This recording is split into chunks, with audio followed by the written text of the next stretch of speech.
So I got to ask you, you just said that it was the happiest day of your life. Yeah. Is your wife going to listen to this episode? Because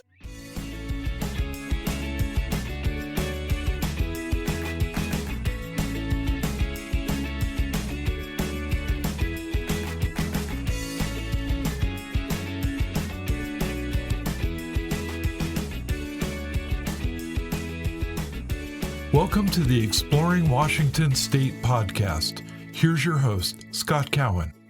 welcome to this episode of the Exploring Washington State podcast. I am talking today with Everett Fitzhugh, who is the radio play-by-play announcer for the Seattle Kraken. So here's a guy who talks more than me. And I love that. So Everett, can you just, well, first off, welcome to Washington, because you're not from here originally. So what's the story? How did you end up here? So I mean, honestly, I tell folks all the time, the story of me getting here is something out of a Hollywood movie. There was an article that was written about me. I'm the only Black play-by-play announcer at any level of professional hockey. So Todd Lewicki, our CEO, read an article about me, and he emailed me out of the blue, which I've worked in sports my entire adult life. The CEO of a major league team doesn't email you. So when I saw Todd Lewicki in the email line, I didn't believe it. I thought it was spam. I thought it was one of some of my other coworkers playing a joke on me. So that's what I would have thought. Yeah, I didn't even answer it for like a day and a half, maybe about a day. Yeah, so I left him sitting there in the inbox for a bit. But I replied to it. We had a great conversation. And he said that he loved my story and he wanted to know more about me. So we had a great conversation, and he wanted to keep in touch. And he told me about NHL Seattle. We weren't even the Kraken yet. We were still NHL Seattle. So, then COVID hit and the whole world turned upside down. And I got furloughed for my job. I was living in Cincinnati working for a AA hockey team at the time. So baseball reference there. You've got AA hockey, AAA hockey, and then the NHL. So I was at AA.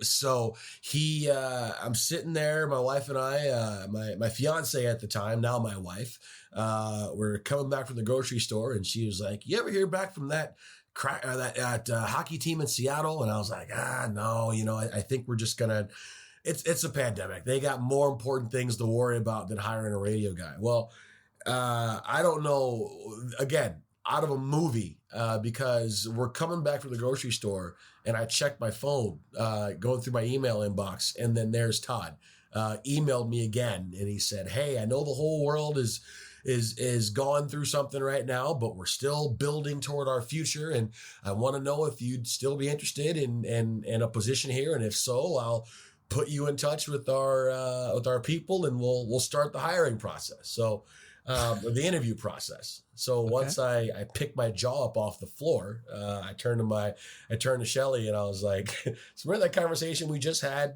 about 20 minutes ago? Yeah, here you go. Here's my phone. You got an email." I kid you not. Wow. All So right. we had a bunch of Zoom interviews. Obviously, we had a few phone calls.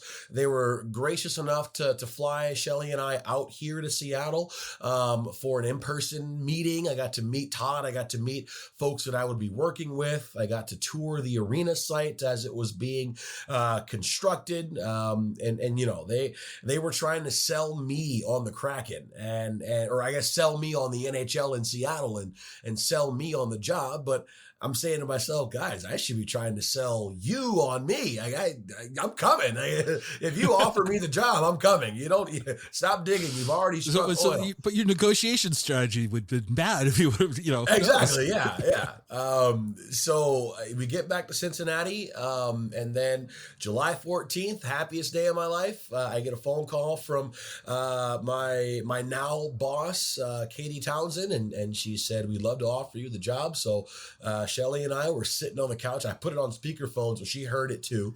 So we're jumping up and down, we're laughing, we're crying, we're hugging each other, and moved out here on October 1st of 2020. So that's how it happened from an article that was read back in late February of 2020 until October 1st is my journey from Cincinnati to here to Seattle. So I got to ask you, you just said that it was the happiest day of your life. Yeah. Is your wife going to listen to this episode? Because that was the happiest day of my life up till that point. Because a few other things have happened since we've gotten married. Yeah, we were actually the day we left for Seattle, we drove across country from Cincinnati. The day we left for Seattle, we were supposed to get married the next day. That was our original wedding date, but because of COVID, we had to push everything back. So we actually got married here in Seattle with a few of our friends on October 15th. And then we had our wedding. We just had our wedding back in September. So we've been legally married for over a year. But we had our ceremony back in September. Just trying to keep you out of hot water with the wife. Yeah. So up until that point, that was the happiest day of my life. So because you brought this up already, I got to ask you, this is the hard hitting journalism I got to hit you with. That's fine. Skyline or Gold Star? Oh my goodness. Well, so Skyline, because they were a sponsor of the Cincinnati Cyclones, personally, I did like either. I'm not a Cincinnati chili fan. I don't like either. I don't get it. I will say, if people who are listening to this, if you find yourself in Cincinnati, try it just to say you did. I mean, it's famous in Cincinnati. It's what they're known for. I would recommend trying it. I tried it. Take it or leave it. My kids ended up moving to Cincinnati with their mom. Okay. My first trip out to see the kids, they were little and they said, "We got to take you to Skyline." I'm like, "Oh, okay." Okay.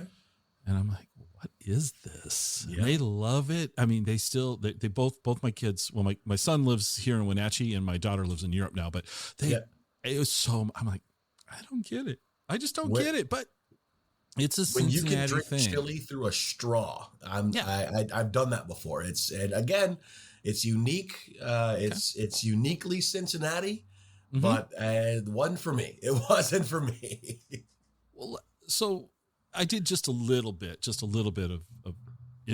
backstory on you, very little. Yeah. But you grew up in Detroit. I did. So keeping it on the same level as Cincinnati for a second, what's Detroit well known for? Like Cincinnati's got this chili thing going on. Yep. What's Detroit's food that's kind of the rest of the world might go, what's that? Or does Detroit have that?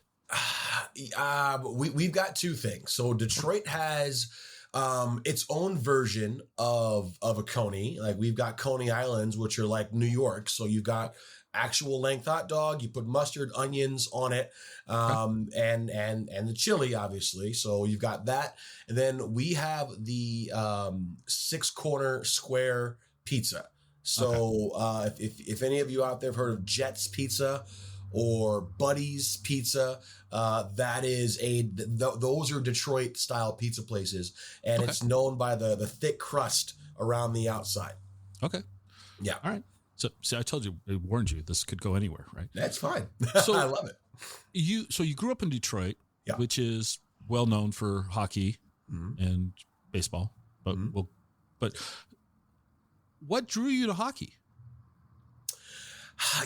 Honestly, I became a hockey fan in the 3rd grade. All of my classmates were hockey fans, and when you're in the 3rd grade, what are you, 9 years old? You want to fit in.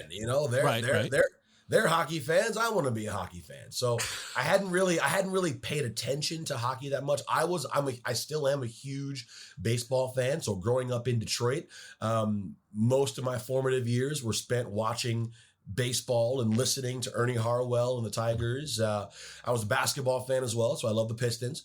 But luckily for me, the Red Wings were the best team in the NHL for a good decade when I was growing up. They won back-to-back Stanley Cups in 97, 98. They went to another final, I want to say, in like 02 maybe, and then they went again in 08 when I was in college. So the Red Wings kind of, they were one of the best. So it was actually pretty cool for me to be able to have that. So I went home one day and I watched a Red Wings game, and they just happened to be playing the Edmonton Oilers. And on the Oilers, there were 2 black players, and that was huge. I'd never seen black people playing hockey. I'd never known that black folks were, we weren't into hockey. I was always told, oh, black, you're black, you got to play basketball, you got to play football. I never thought that hockey was for me. And then here I see 2 black dudes playing for the Oilers. And I was like, yo, hey, all right, this is kind of cool. And then a couple of years later, Edmonton adds a 3rd black player. So now there's 3 black players on the Oilers. There was one stretch of time, late 90s, early 2000s. I think there were probably 5 or 6 Oilers, black players on the Oilers. Throughout, a 5 to 6, 7 year period. So that was huge for me. So luckily we lived close enough to the Canadian border in Detroit. Windsor's right over the border. So we got to watch Hockey Night in Canada. So I watched it every single week, and I watched the Oilers all the time. And I got to see Jarome Iginla, who played for the Calgary Flames, and, watching Toronto and Montreal and all of these great classic historic NHL franchises. And I fell in love with the game. And then obviously the Red Wings were winning. So it helps when you have you have the front runner living, playing right in your hometown. So that's how I became a hockey fan. I just fell in love. The speed of the game, the strength, and the beauty of hockey is something that, you have to see to believe. And in my later years when I was working in hockey, I always told folks, I said, listen, I will buy you your first hockey game, and you only need 2 periods. I'm not even going to give you the full game. I'm going to give you 40 minutes to fall in love with the game. And I remember when I was in Youngstown, one of the places that I worked, I actually would carry tickets around with me. I would carry vouchers around if I ever went to a bar or to a restaurant, and I'd strike up a conversation. And I actually, the year that I was there, I think I probably turned 3, 4, 5 people into season ticket holders just by giving them those vouchers at a bar. Like, hey, Phantoms are home this Friday. Check out the game. Let me know what you think. And then sure enough, hey, we just bought season tickets. Love this. So I fell in love with it at an early age. And again, the Red Wings and the Oilers had a huge, huge part in that. How old were you when you got to go to your first hockey game? So I didn't actually go see my first hockey game until I was in college. Okay, so you had 10 years, let's just say. Yeah. Okay, 10 years, a decade of following hockey on TV. Mm-hmm. During that time, did you listen to it on the radio as well, or did you just watch it on TV? I just watched it on TV. I listened to a couple of games here and there on the radio. I went to high school. So I'm from Detroit, but I went to high school up in Ann Arbor. So I listened to Michigan hockey on the radio. So I got to listen to a couple of some college hockey games, and then a handful of Red Wings here or there. But I really only watched it on TV. So when you were in college, so a decade of following hockey. So you know the sport now, right? I'm going to guess you pay attention, you know the sport. Yep. Were you prepared for the difference between watching it on TV and seeing it live? No. Oh, no. No. Watching hockey live is the best experience you will have as a sports fan, because every other sport translates well to television. And in fact, in the case of football, I would much rather sit in my living room with a 6-pack of Coors Light than go to a game. I would much rather just watch football on TV. Hockey, you have to be in the arena. You don't understand and you don't pick up the speed and the grace and just how awesome the game is until you go watch it live. Well, as I told you before we hit record, I have not I know nothing about hockey. I know, I like sports. I pay attention, but I'm not, but I can't remember when, and I think it was Fox, and no disrespect to the Fox network, but they tried to bring hockey to TV with an electronic, like they kept a light on the puck. Yep. I tried to watch that and I couldn't do it.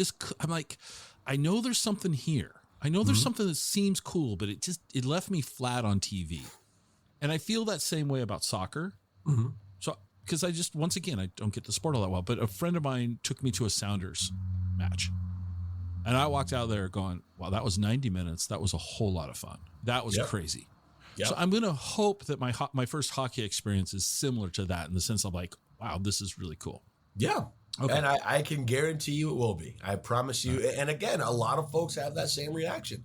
They go into it not knowing the game, not knowing the sport. But all it takes is a willingness to want to go, a wanting to want to be there. And I think once you're there and once you're in that space, you will have the exact same reaction.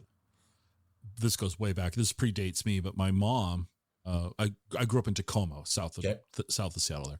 And so back then they had the Tacoma Rockets and the Seattle Ironmen, so the minor league hockey, and I don't know what division it was. But my mom and her mom and dad, they went, my mom's not a sports fan. And she gushes about her time going to see the Tacoma Rockets. And somewhere in my office, I've got a puck that my grandfather caught. Wow. It from a Rockets game back in the 50s. Anyway, so I've always just, hockey's been that sport I hadn't followed because it's, but you started following it third grade through high school. You went to college. What was your plan in college? What did you go to college for? Let's put it that way. I went to college initially for broadcast journalism. I knew that I wanted to work in sports, but I wasn't exactly sure what I wanted to do. But I think in the back of my mind, like the end goal, I wanted to be the late, great Stuart Scott. I wanted to be on the Sports Center desk, every night at 11 o'clock. That is what I saw my career morphing into when I first got to college. I didn't even think that play-by-play was an option, to tell you the truth. I didn't even know how you got into play-by-play. I just thought those guys like Vince Scully and, Dave Niehaus and some of the greats, I thought they were just like growing on trees and just plucked out of the So you weren't sitting in your bedroom calling games? No, I was not. Okay. I was not. Okay. I didn't even know that was an option. So when you started college, you're going to, okay. When did you start? When did play-by-play present itself to you? It was my freshman year. It was actually, and I'll tell you another baseball related story. I'm sitting in my dorm room watching a Tigers playoff game, and my buddy comes into my dorm room and he says, "Hey, you're into sports, right? You want to work in sports, right?" I was like, "Yeah, eventually." And he goes, "Well, I heard about this group, Bowling Green Radio Sports. They got a meeting in a half an hour. You want to go?" And I'm like, "The Tigers are on. I'm trying to, it's playoffs, man. 1984, we're trying to end the drought here." And he was like, "Don't care." Okay, I'm a Mariners fan. No drought talk. All right. Just none of that. None. Trying to end the drought here. So he was like, "Don't care. Get up. We're going." So I get up, go to this meeting, and, it's a bunch of 17, 18, 20-year-old dudes sitting around talking hockey. Or talking sports rather. I'm in heaven. Like you know what I mean? I found a group of guys that just love to sit and argue about sports. This was right around the time when cold pizza was making its way onto the ESPN scene. So we just sat around and talked about. We were reenacting cold pizza every day. It was awesome. Okay. So I went to this informational meeting and I loved what I heard, and I said, all right, an opportunity to do basketball and baseball and football and hockey games. All right, sure, why not? What the hell? I got nothing to lose. So I start doing board opping. I start doing some intermission reports, some halftime shows for our broadcast. Did a couple of football game halftime shows, which is the big deal. And then January of my freshman year, so January of 2007, an opportunity came up to be a color commentator for the hockey team. So the way that it worked was the men's basketball team and the football team, they were contracted out through, they had their own guy for that sport through the university. We were the student station that did those games. For women's basketball and hockey, the student station was the flagship. So we were the sole broadcast entity for those games. So we had a guy that was hired through the athletic department, but they used us as color analysts for those games. So I volunteered to do a game one time. Nobody wanted to do it. Everybody in the group, they wanted to do basketball and football. Hockey wasn't sexy enough, I guess. So I volunteered to do a game, and I got my first color analyst spot against the University of Alaska Fairbanks, the Nanooks. I want to say it was like January 25th, 2007. It was that last weekend. So I'll never forget that. And I fell in love with broadcasting, and I fell in love with broadcasting hockey. And I knew right then and there, like, yep, this is what I want to do with the rest of my life. I called my mom and I said, hey, we're putting all of our eggs in the hockey basket. We're going to the NHL. Come hell or high water, somehow, some way, I'm going to get to the NHL in the radio booth. And that the rest, as they say, is history. I knew very early on at 18 years old what I wanted to do when I grew up. I saw online that you had made a statement, something like you wanted to be in the NHL when you were at 40. Yeah. How old are you? 33. There you go. 33. NHL by 40 is what I wanted to say. And that was my goal. And I had every intention on getting there. And who knows, right? I mean, the journey's, this journey has been awesome, and some people get to the NHL early. There are some guys, who I know that I passed up and I stepped over to get here, and it's not lost on me that they are just as talented, and they've been doing this. Some guys have been doing this longer than I've been on this planet. So I definitely understand the lucky, rare position that I find myself in to be here. I got the job at 31, and I just turned 33 a couple months ago. So, all right, well, yeah. So you called your first game as a freshman. Yep. Where did you go from? So you went to Bowling Green. Yep. Okay.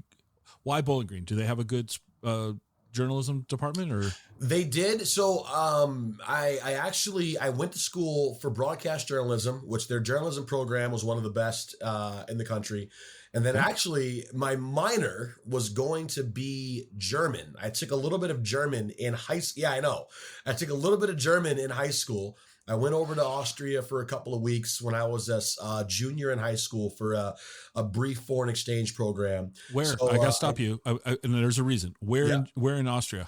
We went to Graz, Austria. Okay. My daughter lives in Linz. Oh, no, okay. Telfs. Okay. She lives in Telfs. I apologize, Telfs, Mackenzie. okay. She'll critique me there. Just out of Lynchburg. But yeah, that's where she lives. So yeah, okay. So that was my minor. So they had a great program for both broadcast journalism and for German. And then I also, knowing that I wanted to work in sports, I wanted to go to a school that had all 4 sports at the D1 level, which is very, very rare. There are only a handful of schools. I think there are probably 10 or 12 schools in the country that have all 4: basketball, baseball, football, hockey, that have so all 4. I can think of Michigan and Minnesota. Yep. Notre Dame? Notre Dame, Wisconsin, Miami of Ohio, Western Michigan, Bowling Green, Boston College.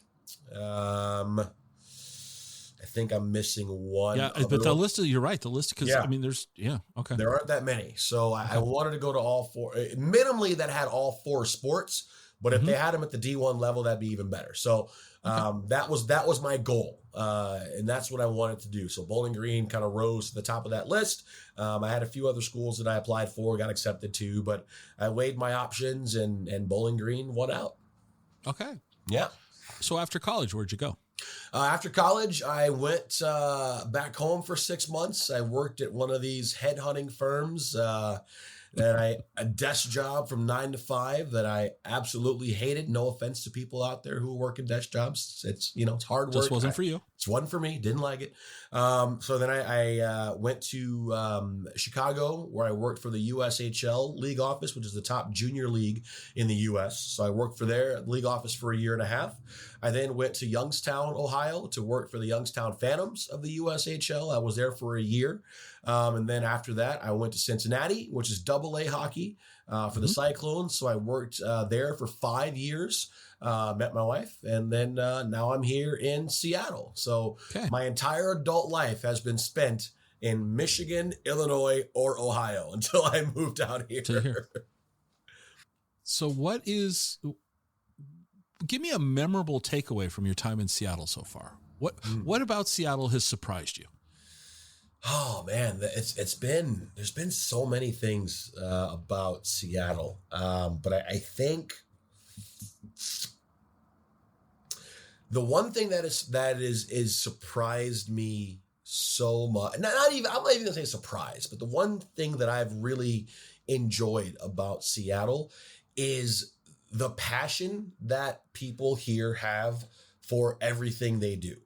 If they're a Mariners fan, they're a Mariners fan. If they're a Seahawks, if they're a sports fan, they live and die by their sports. If they are an outdoorsy person, they will go hike 15 miles a day up to the top of Mount Rainier and not break a sweat and then come back down. If they are craft beer people, they will do a tour of Ballard. You know what I mean? Like the passion that Seattleites have in everything they do, I admire that, and I absolutely love it. I've never heard people speak with the reverence and with the love and the passion for something than I have Seattleites and people who live here. One of the questions I ask everybody, and normally I wait towards the end, but we'll just slip it in here now. Yeah. Do you drink coffee? I do. Speaking of passion. Okay. I do. Where are you going for coffee these days? So here, I am a very simple coffee person. That's cool. I do black coffee, 2 shots of espresso, and then a splash of almond milk. Or if I'm feeling a little cocky, I'll do like a caramel macchiato. But I'm very easy, very simple.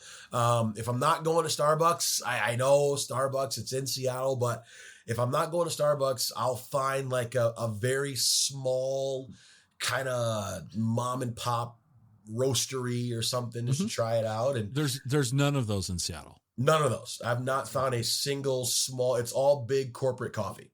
Right. So drop a name on a small mom and pop that you've checked out. Oh, I don't know if I can do that. Let me see. There's so many. Just drop one. Just, What neighborhood do you live in, if you don't mind me asking? So I live in Greenwood. So there's a place called Diva Coffee that I really like. I like Diva. Good coffee. And there's another place, and I forget the name of it, but it's right across the street from the Angry Beaver. It's on Greenwood and in between 85th and like 88th, something like. No, I'm sorry, 85th and 80th. Somewhere I should know that, and I don't. In that little 5-block radius there, so a little bit south of 85th.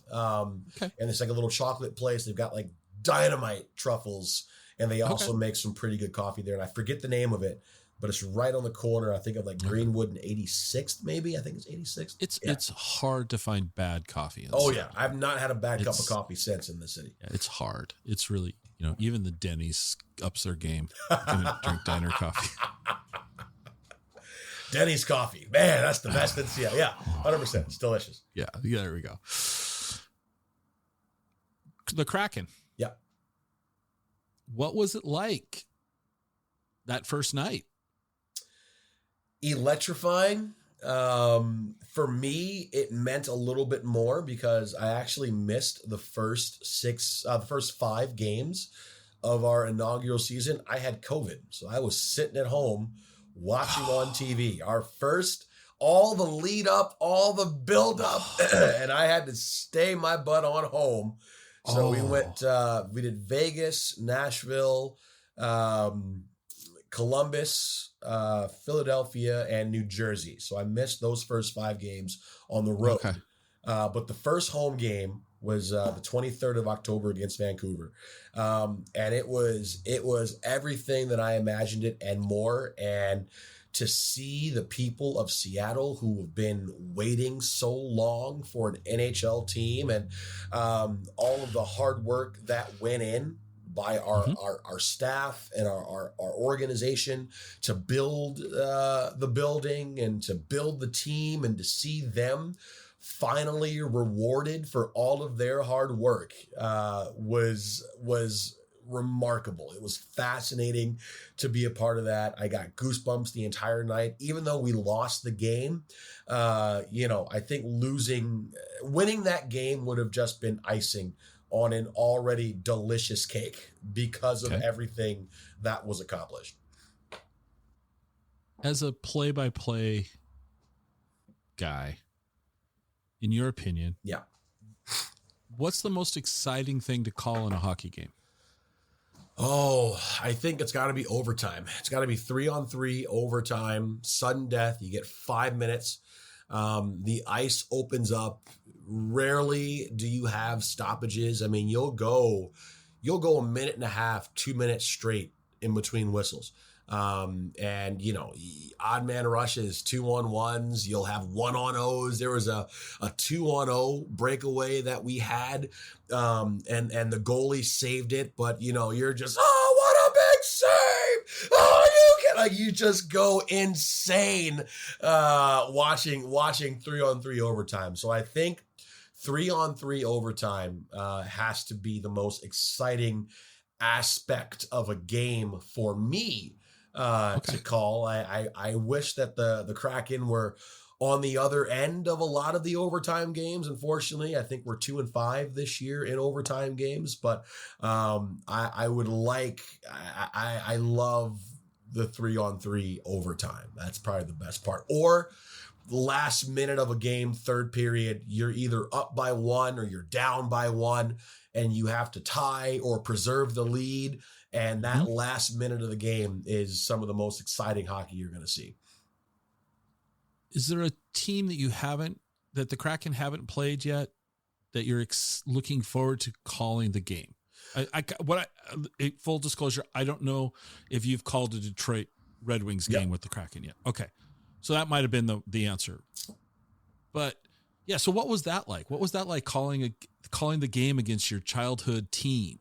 It was, so it was actually in Detroit when it was back on December 1st, and it was surreal. I mean, there were a couple of games that I had circled on my calendar at the beginning of the season. I grew up an Oilers fan, so my first game in Edmonton, which was a preseason game, so it kind of took a little bit of the luster off of it when we returned back in November. But my first trip to Edmonton was number one, or I should say was number one, was on the list. Detroit, obviously, my first game back in Detroit. I've always wanted to go to Madison Square Garden, call a game at MSG. So doing that against the Rangers, and then this past weekend, Saturday night, hockey night in Canada, in Montreal. Like, I grew up watching that. I you know what I mean? For any hockey fan.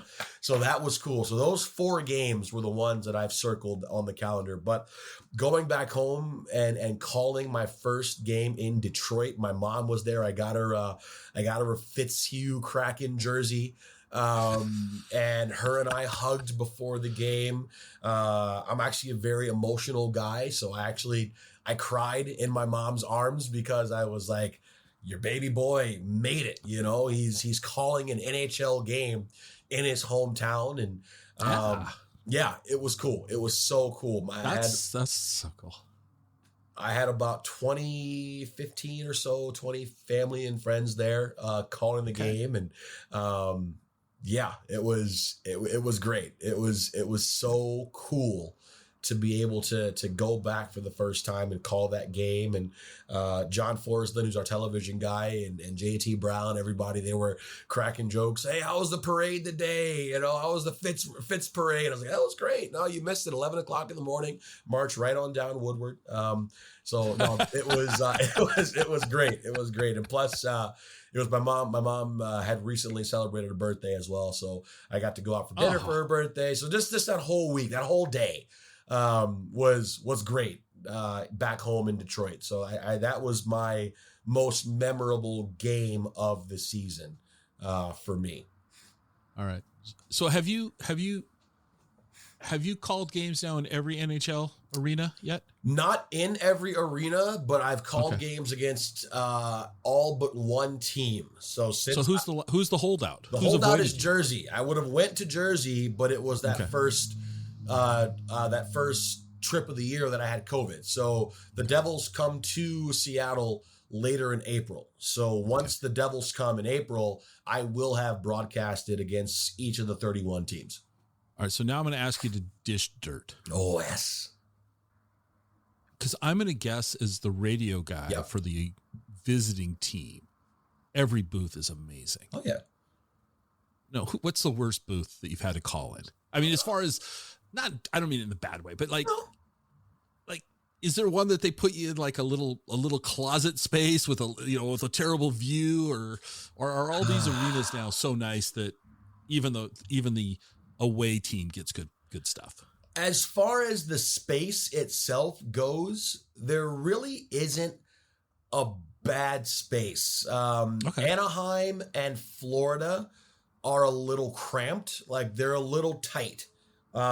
So both myself and Dave Tomlinson, who's on the radio, is the radio color analyst.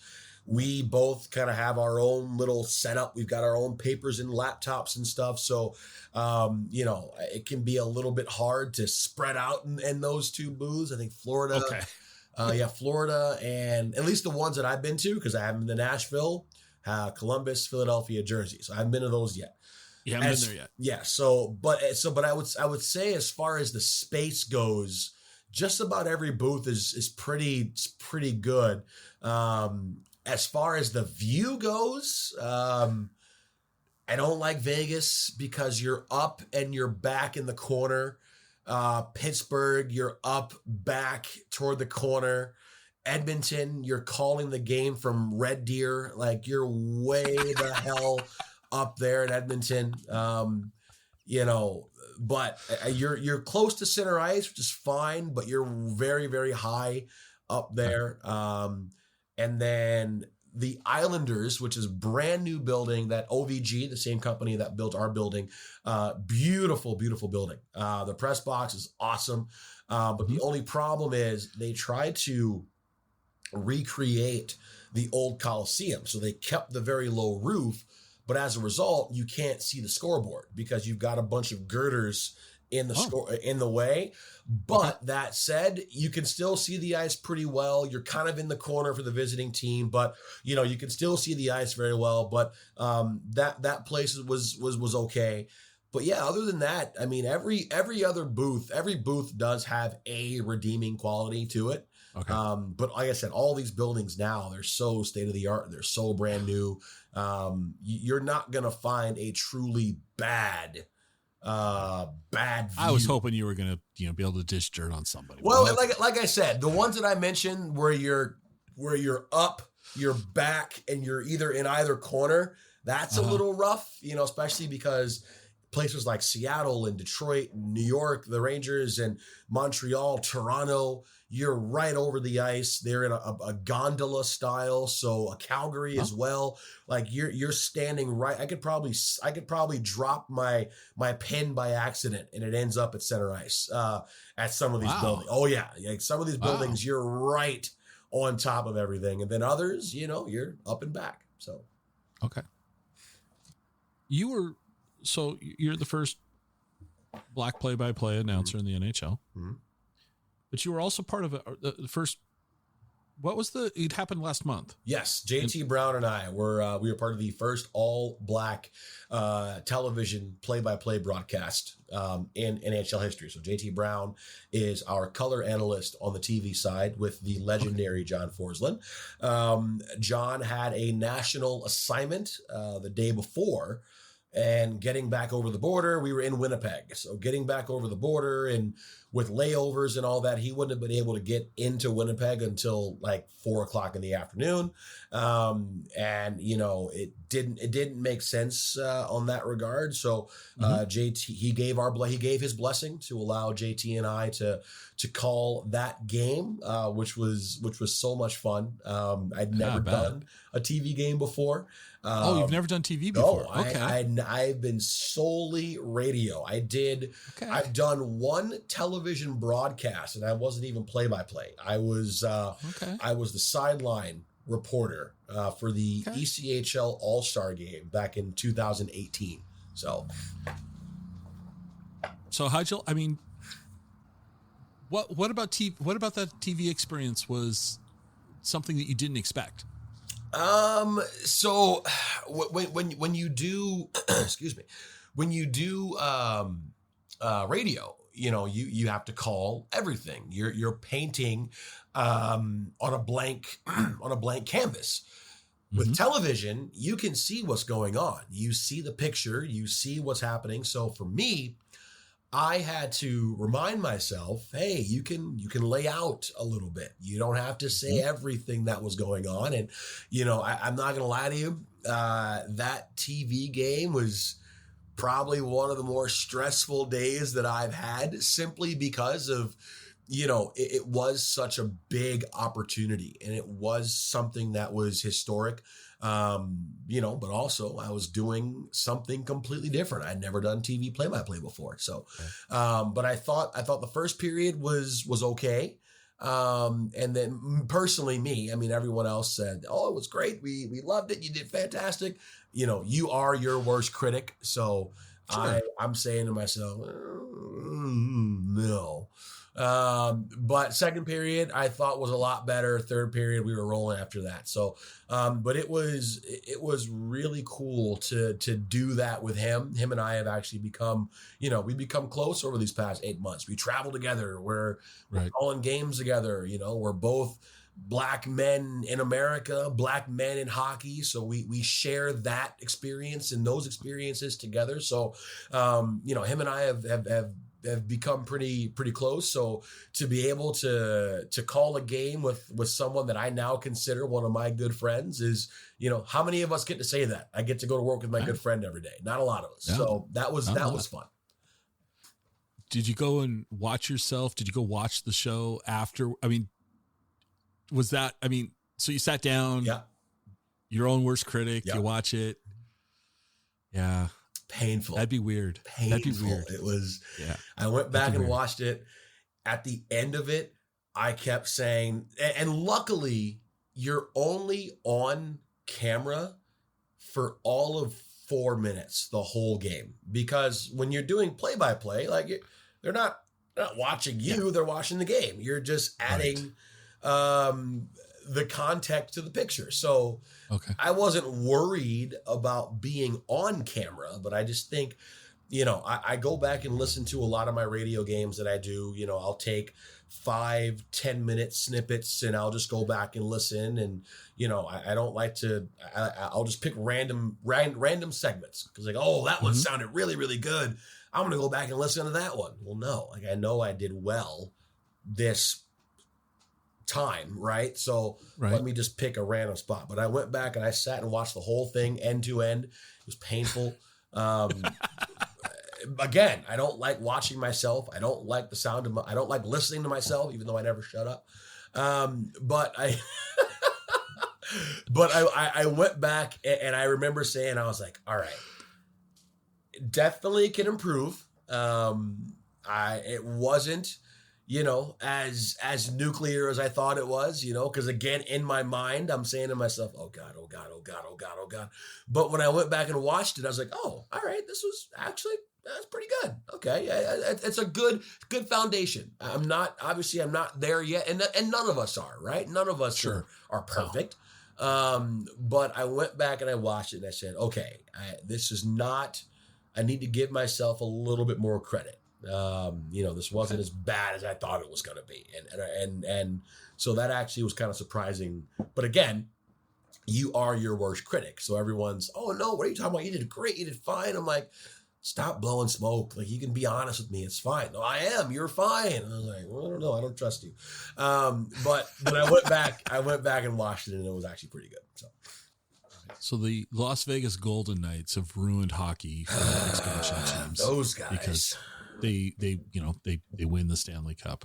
They didn't win it. They made it. Oh, well, they made it. They made it. If they had won it, oh my goodness. Yeah. But yeah, they didn't win it. So once again, I haven't been to a Kraken game, but I do look at the paper. Mm-hmm. I read. Mm-hmm. They're not a particularly good team based on their record, mm-hmm.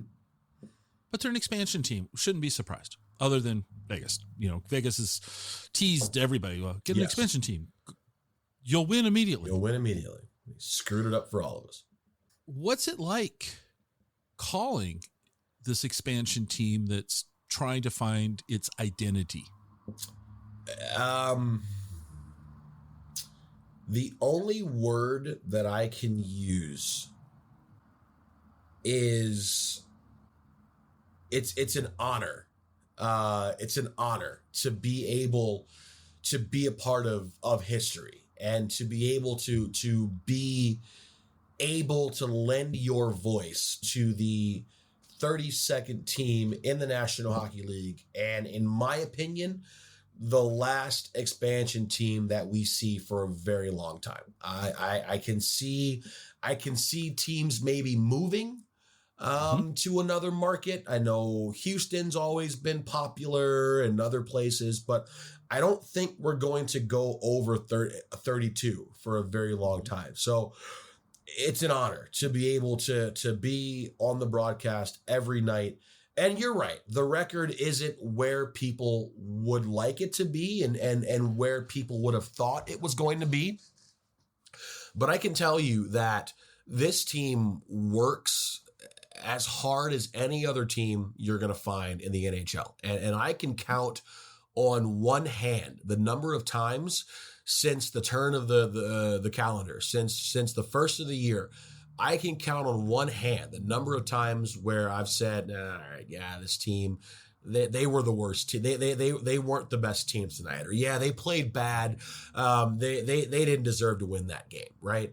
This doesn't happen that often. Unfortunately, they're not rewarded for a lot of the effort that they put in. But I can tell you, night in, night out, this team gives optimal effort. And it's been really cool to see the growing pains, the successes that we have to be, even though I wasn't on the call for the first Kraken win, I was on the call for the first Kraken home win, to be able to say that I got to call the first hat trick in Kraken history. Mark Giordano played his 1,000th NHL game, and to be able to say that I was on the broadcast for a guy who was going to have his number retired in Calgary.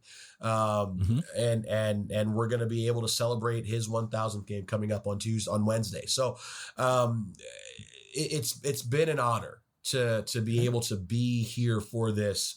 And even though the record isn't where folks would like, I don't want the ride to end. It's going to come to an end. We've got 20 games left, 20 games left. And, I want 19 or 20 more. I'm actually expecting my first child in beginning of mid-May. So my wife is like, nope, we can end it right here. That's fine. I want you home helping me without the kid, which I'm totally fine with. But, it's been so much fun. It's been so much fun to be a part of this. And looking back on it, it's going to be, it'll probably be the highlight of my career when all is said and done, being able to say that I was able to be a part of, and I was able to help bring the first season of the Seattle Kraken to life. Yeah. I mean, it's you only get one first season. Yeah. I mean, You only get one. That's it.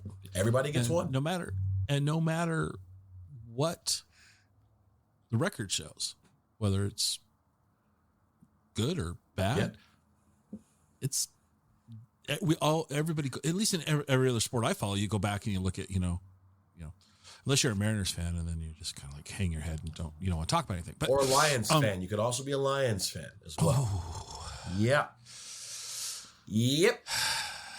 Yeah, I forgot about that. So you're right. Yes, I feel your pain, Mariners fan. So we'll come back to the Kraken first. Let me put you on the spot. Yep. So football, you like football? Like football. What's your team? The Detroit Lions. Through thick or thin, the Detroit Lions have had one playoff win since 1957. I'm going to say it again.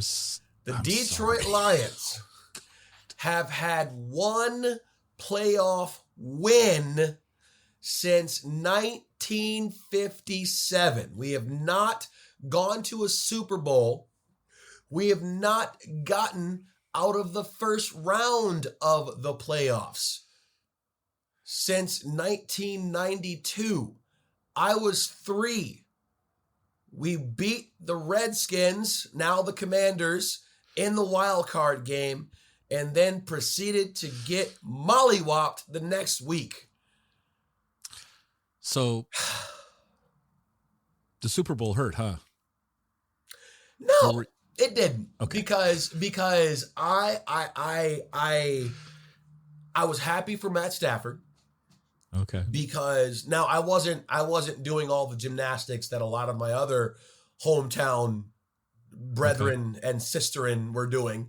I wasn't buying Detroit Rams t-shirts, but Matt Stafford and his wife Kelly, they did so much for the city and the community. They gave back. They were great ambassadors. He did everything that was asked of him. And I'm not even going to say except for win, because he was never asked to win. They never put him in a position to win. He did everything that they asked of him. So I was happy for Matt Stafford. On the other side, having spent 5 years in Cincinnati, part of me wanted the Bengals to win, but I was also bitter because they waited until I left to not suck. And I was very bitter about that. I was like, I lived there for 5 years. You guys were terrible. And now I leave, and all of a sudden, Joe Burrow, he's the savior, and we're going to the Super Bowl.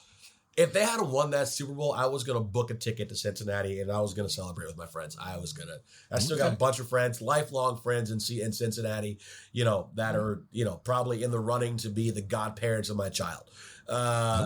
Cincinnati was a great place. It's my second home. I love that place, but I was bitter. I was real bitter.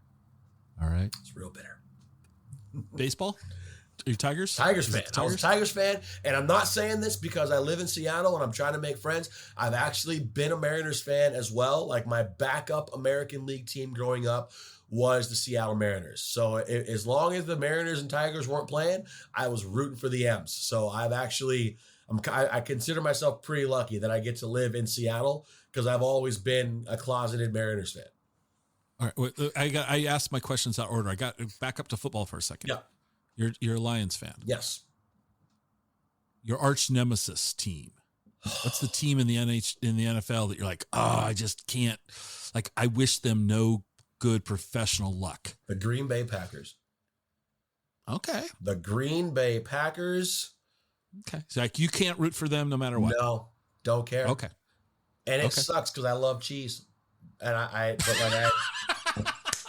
love cheese, but all right. If I didn't love cheese, I would not eat cheese. I do not like Green Bay, Wisconsin.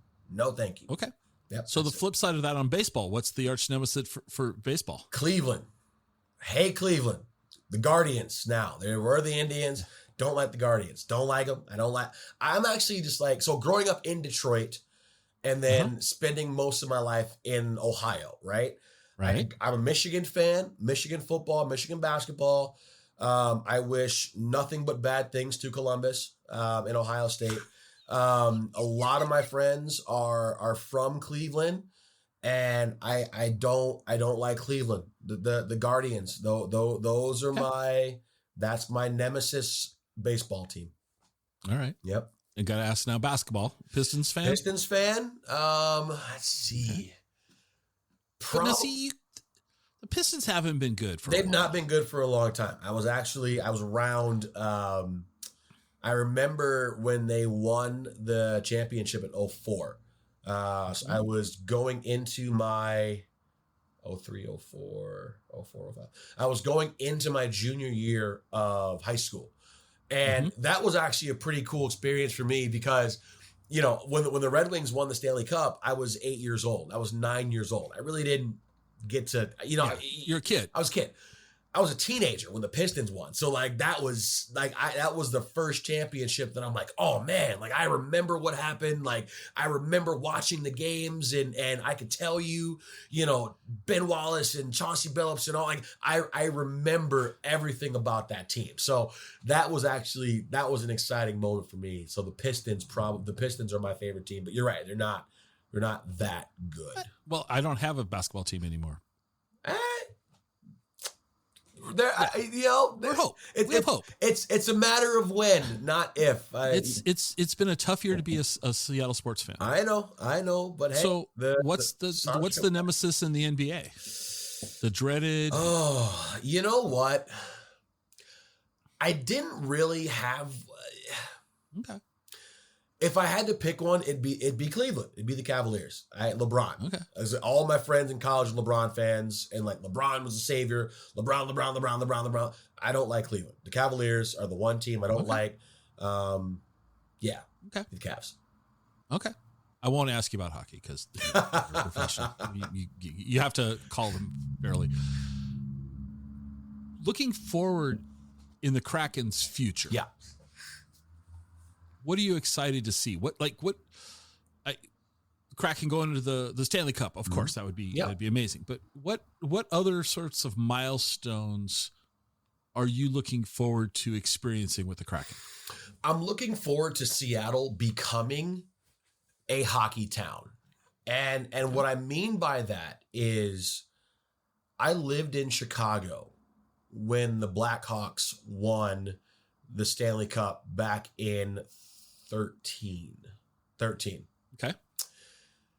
And I was around when all of the city, you couldn't go anywhere without seeing a Patrick Kane, Jonathan Taves jersey, Marian Hossa jersey. You couldn't go anywhere without seeing Blackhawk stuff. Nashville, it's now Smashville. They've turned the city into a hockey town. I am from the original hockey town, Detroit, Michigan. Like, right. I am looking forward to seeing our community embrace the Kraken like those other teams have. And I'm looking forward to Seattle turning the Kraken turning this region into a hockey town, a bona fide hockey market. We already have youth hockey participation, new learn to play skate, adult learn to play skate, like hockey. People are getting involved, and it's only going to grow and get bigger and bigger and bigger. And we're an organization that we live in the community. We live in the community. We want to be in the community, and that's what I'm looking forward to. I know this may be blasphemous to say in Seattle, but the Seattle Kraken are going to take their place alongside the Legion of Boom Seahawks in terms of what they mean to this city, what they're going to do for this city in terms of growing the game, growing the sport. The Sounders are doing the same thing, growing the game of soccer, growing the culture of youth soccer. And the Kraken are going to be right there. So that's the one thing that I'm looking forward to, is continuing to watch Seattle climb the Seattle sports landscape mountain. See the Kraken climbing that mountain and hopefully get to the top. All right. On the ice, Stanley Cup. That's a winning team, playoff. There's nothing better than playoff hockey. That playoff hockey is the best part of sports. Full stop, end of discussion. It does not get better than the NHL playoffs. So the first Seattle Kraken playoff appearance is going to be unlike anything this city has ever witnessed. And I promise you that. I promise everybody watching and listening to this right now, there is nothing like playoff hockey. Like, think 96 when the Bulls beat the Sonics.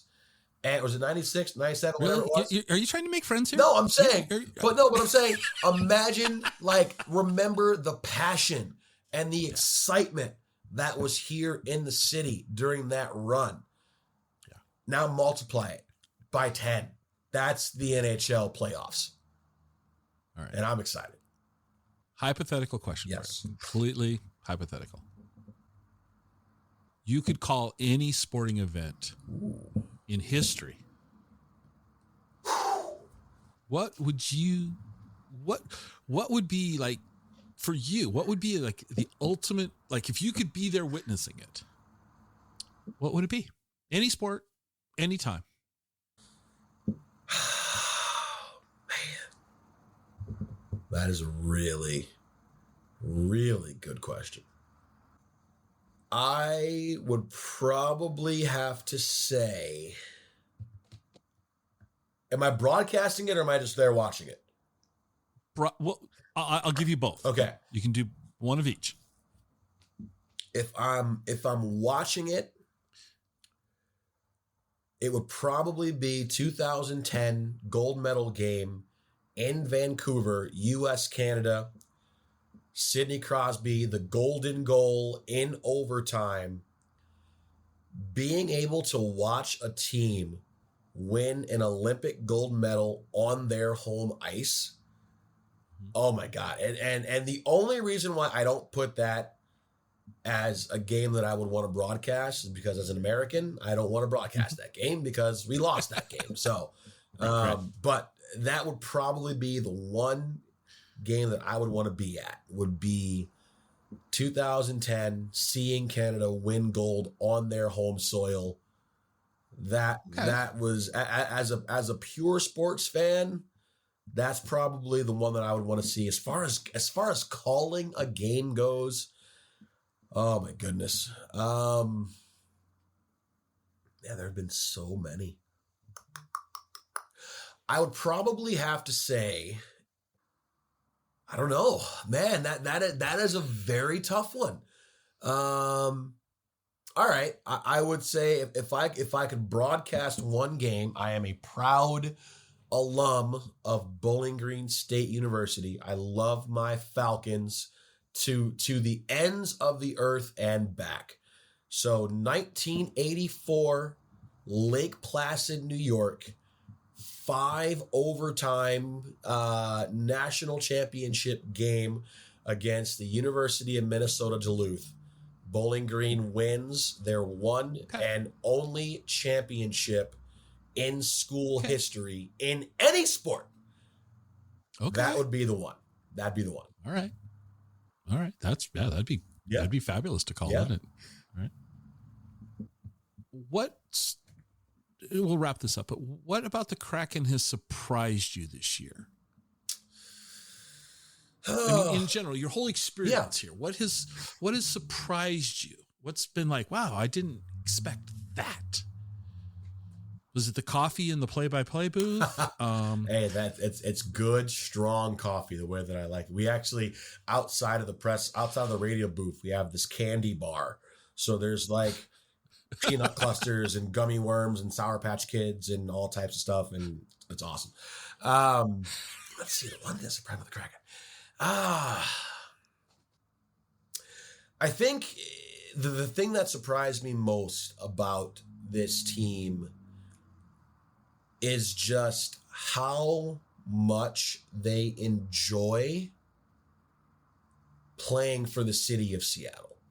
And even though, again, we're not where we would like to be in the standings, and it's been a disappointing year in that regard. I think the fact that every single day the guys are still showing up, they work hard, they practice hard, they play hard. They find time when they can to interact with the fans. I think our entire organization, our entire front office staff, first year, we're not doing too well. It could be, I'm going to check out. It could be easy to check out. No one's checking out. Everyone is still committed. Everyone is still buying in.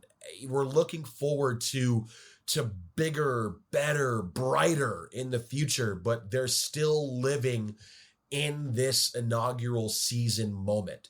So I think it's the no quit from anybody, literally every single person in that organization. Not one person has quit, has thrown in the towel, has said, all right, we'll come back next year. Everyone is still there. And that is, and again, that goes back to what I was talking about. A lot of folks from Seattle who work for us, a lot of folks who aren't from Seattle who work for us, but they are passionate in everything they do. And they are passionate about this team and about this venture. And they are I'll be damned if they don't see it all the way through and make this the best experience they can. All right. Last question about hockey. Okay. Kind of going back to what you said about having the Kraken climb the mountain and be Seattle, be hockey town. Yep. Be a hockey town. I told you before we pushed the button that I haven't been to a hockey game. For my first hockey game, where should I go? And where should I sit? Oof. So, where should you go? In the arena, you gotta go to Shaq's Fried Chicken. Like Shaq's Fried Chicken. That is. Oh, talking food. I mean, look at me. I mean, does it look like I miss food? Hey, Never. I find a way to sneak down there. You have to sit. Everyone's gonna tell you glass seats, and if it's your first game. And what's a glass seat? Is that behind the plexiglass? Yeah, so you're sitting row 1, row A, right up on the glass, banging on the glass. If it's your first game, then I would recommend it, but your view is kind of obstructed a little bit. Right. I would say your best place to sit would be on either one of the straightaways. So you've got the corners and they turn to the ends. So on the two straightaways, about halfway up the first level. So you're just above the glass. So if a puck comes flying, you may be able to catch it. You're far enough away that you can see everything. You can see plays develop. You can get a real appreciation for how fast the game is, but you're also close enough that you can still feel the wind as the guys as a 2-on-3 rush comes by. You can see the whites of their eyes. You can read their lips and see what they say, and you can hear what's going on the player bench and in the press or the penalty box, I should say. So that would be my suggestion of places to sit. Okay. All right. I'm going to make that happen. You should. As we wrap this up, when you're not calling hockey, newly married, kid on the way, what do you like to do for fun? Now, sleep. Get all the sleep that I'm going to miss out on the next 18 years till my kid goes to college. Too bad you can't bank that. Yeah, I can't bank sleep. You can't bank it, man. Sorry. You know what? I think, so what my wife and I, we really enjoy doing, and obviously she can't much now anymore because she's pregnant, but when the baby comes, we're going to get back to it. We love just walking around the city for hours. We'll pick a neighborhood. We'll go to Fremont one day. We'll go to Ballard another day. We'll pop into one place, have a beer. We'll go to a store and we'll have lunch somewhere. We just love exploring the city. We live near Carkeek Park. We'll walk the length of, I think we walked from Carkeek Park all the way to Golden Gardens Park or along the beach there once. It's probably like a 7-mile walk. We did that. We just love exploring the city, getting out. I mean, it is in the summertime. I don't have to tell you, I've never seen a place so gorgeous. Sounds beautiful. Gasworks. We'll go grab a lunch, grab a picnic. We'll sit on the park and watch the boats, and we just love being outside. We love being a part of Seattle. That is what we enjoy doing, and that's what I enjoy doing. And now that I'm going to have a newborn on the way, that's going to be our summer. We're going to strap them. I'll strap them in, and we're gonna go explore the city. That'll be great. My get out of jail free card always says, "What didn't I ask you that I should have?" Ooh, man. All right. So I got one little fact that people don't know about me. Everyone always asks. Someone asked me one time, "What would you do if you weren't broadcasting? Like, what would you want to do if you weren't working in hockey?" I initially, before I got involved in sports and in broadcasting, I wanted to be a kindergarten teacher. And I wanted to be in early childhood education, so K through 3. Okay. That was what I was going to do until I put the microphone on for the first time, and I said, "Well, sorry, kids, we're gonna go down this you've got path." a chance. You're gonna have I'm one gonna of have those. one. Yeah, you still could do I this. still could. Could moonlight as a daycare worker in the summertime. Yeah. All right. Well, I really appreciate you taking all this time to sit and talk to me today. I've enjoyed it a lot. You're very entertaining, and I'm, you're a great ambassador for the team. Your enthusiasm is making me want to go sit down and check out a hockey game. I really mean that. That's going to be fun. Thank you. And I will report back to you on my experience. I will tell you about it. Please. Thank you so much for making it happen. Scott, this was awesome. Thank you so much, man. I had a blast, and let's stay in touch. I'm looking forward to doing this again. Love that.